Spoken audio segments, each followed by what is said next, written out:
When I woke up, we were suspended up in trees. Corporate Airlines Flight 5966 crashes on final approach to Kirksville, Missouri. I just thought, I need to get out of this plane before it blows up. Only 2 people survive. If you went to the accident site, you wouldn't recognize it as an airplane. The wreckage provides no clues. Instruments all checked out. It was fit to fly. And the cockpit voice recorder reveals a team working well together. No flags except for the vertical. Keep it slow.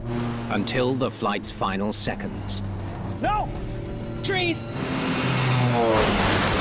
Things went bad real fast. So the question became, what happened